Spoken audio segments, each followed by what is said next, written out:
Selamat datang kembali di pembahasan mendalam kita. Hari ini kita punya sumber yang spesifik banget dan jujur menarik.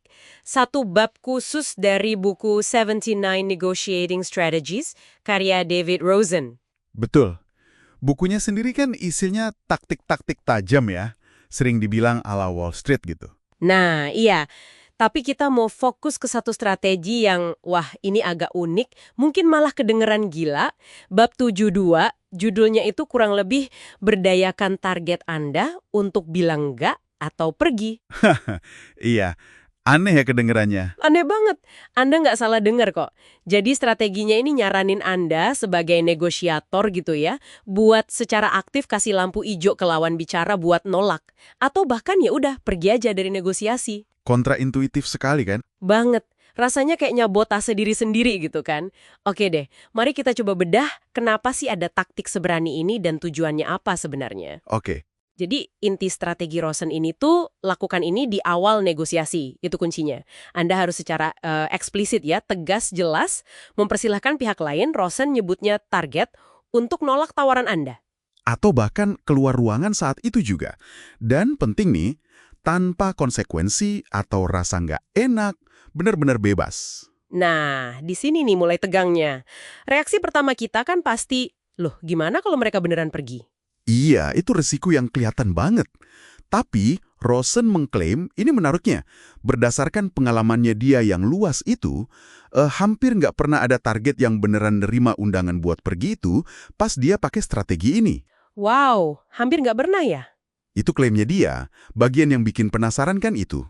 Dia bahkan kasih contoh skripnya loh, kurang lebih nadanya gini. Dengar, saya mau terus terang aja nih.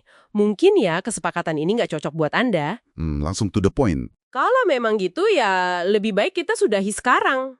Saya nggak akan tersinggung sama sekali kalau Anda mau bangkit terus keluar sekarang. Jujur aja, kalau saya di posisi Anda mungkin saya juga mikir gitu. Wah, ini berani banget ngomong gitu ya. Terus lanjutannya, tapi kalau Anda memang serius mau lanjut, yuk kita bicara. Kalau enggak, ya nggak masalah, kita batalin aja. Bener-bener langsung tanpa basa-basi. Kalau kita lihat gambaran besarnya nih ya, tujuan utama taktik ini sebetulnya bukan biar mereka pergi. Justru, sebaliknya. Oh ya, gimana tuh maksudnya? Psikologi di baliknya itu lumayan cerdik menurut saya. Jadi gini, ketika seseorang dikasih kebebasan penuh buat pergi, tanpa tekanan sama sekali, tapi dia milih buat tetap tinggal, Itu artinya? itu ngirim sinyal yang kuat banget. Sinyal kalau mereka sebetulnya punya minat atau kebutuhan yang signifikan sama kesepakatan itu. Kayak semacam tes lakmus komitmen di menit-menit awal gitu. Jadi ini cara buat manggil komitmen mereka dari awal gitu ya. Maksudnya kalau nanti nih di tengah negosiasi mereka mulai main tarik ulur, pura-pura nggak butuh-butuh amat. Atau ngancam mau pergi. Nah itu dia. Tepat sekali. Anda bisa, ya mungkin nggak secara eksplisit ya, tapi secara mental gitu. Merujuk balik ke momen di awal tadi. Mereka tuh punya kesempatan emas buat pergi tanpa rasa bersalah. Tapi milih nggak pergi. Jadi manuver pura-pura nggak tertarik mereka nanti jadi kurang greget gitu ya. Kurang kredibel jadinya. Bahkan mungkin bikin mereka agak canggung sendiri. Mereka kan udah nunjukin kartu komitmen mereka. Walaupun mungkin nggak sadar sepenuhnya waktu itu. Berarti timingnya krusial banget ya. Harus di awal. Sangat krusial. Penulisnya nekanin ini berkali-kali. Harus di awal buat ngatur panggung negosiasinya. Ini bukan gertakan di tengah jalan ya. Oke, oke. Tapi ini fondasi buat ngukur keseriusan lawan bicara Anda secara fundamental dari detik pertama. Anda jadi langsung tahu ini orang beneran mau nego atau cuma istilahnya window shopping aja. Masuk akal. Lalu apa artinya ini buat Anda para pendengar? Jelas ya, ini strategi yang agresif. Banget. Mungkin nggak cocok buat semua kepribadian, atau semua industri, atau bahkan budaya negosiasi yang beda-beda kan? Pasti.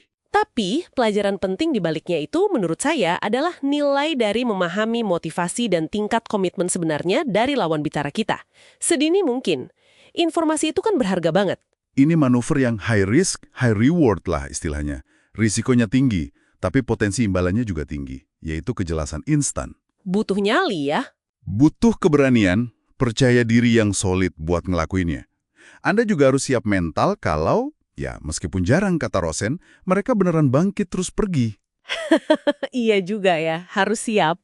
Dan seperti yang Rosen sendiri akui di bukunya, ini kan cuma satu dari 99 strategi, nggak semua senjata cocok buat setiap pertempuran. Jadi pilihlah yang sesuai sama gaya Anda dan situasinya. Jangan ditiru mentah-mentah berarti ya. Intinya bukan soal niru mentah-mentah, tapi ini memunculkan pertanyaan reflektif yang bagus buat Anda. Dalam konteks negosiasi Anda sendiri nih, seberapa besar sih risiko yang Anda bersedia ambil buat dapat kejelasan di awal?